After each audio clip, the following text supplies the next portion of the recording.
Hello Yanam మన యానంలో రూ. 149కే తిన్నంత బిర్యానీ. అవునా నిజమా? మన ఫాలోవర్స్ కూడా కామెంట్ అయితే పెట్టారు, ఓసారి తిన్నంత బిర్యానీ అయితే ట్రై చేయండి అని. బయటికి మామూలుగా కనిపించిన లోపల మాత్రం సింపుల్ గా చాలా బాగా డెకరేట్ చేశారు. మేమైతే స్టార్టర్స్ అయితే చెప్పాం. రొయ్యల ఫ్రై అయితే చాలా బాగుంది. ఇంకా బిర్యానీలోకి వస్తే చేపల బిర్యానీ, పీతల బిర్యానీ అయితే ఆర్డర్ ఇచ్చాం.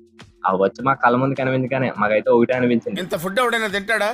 ఈయన కూడా తినలేడు. తింటా. ఇంకా తిన్నంత బిర్యానీ అయితే తినడం అయితే మొదలు పెట్టారు. చేపల బిర్యానీలో 2 చేపలు, పీతల బిర్యానీలో 3 పీతలు అయితే ఇస్తున్నారు. టేస్ట్ అయితే బాగుంది. ఇంక మా ఇమ్రాన్ గడికి సీ ఫుడ్ అంటే చాలు, రొట్టెలు వేసుకుంటూ తింటాడు. వీళ్ళు ఇచ్చే గోంగూర గ్రేవీతో కూడా బిర్యానీ బాగుందండి. వీళ్ళు వాడే చికెన్ అంటారా, హలాల్ చేసిందేనండి. ఇక్కడ పార్సిల్ సౌకర్యం కూడా ఉంటుంది.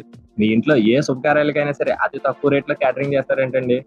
మరి ఇంకెందుకు ఆలస్యం, మన యాన్లో తక్కువ రేట్లో చేపల బిర్యానీ, పీతల బిర్యానీ తినాలనుకుంటే ఇంకా మన తిన్నది బిర్యానీకి వచ్చేవలసిందే. మరి ఇక దీని అడ్రస్ చెప్పలేదు కదా. అడ్రస్ పెట్టాలి, నువ్వు అడ్రస్ పెట్టు.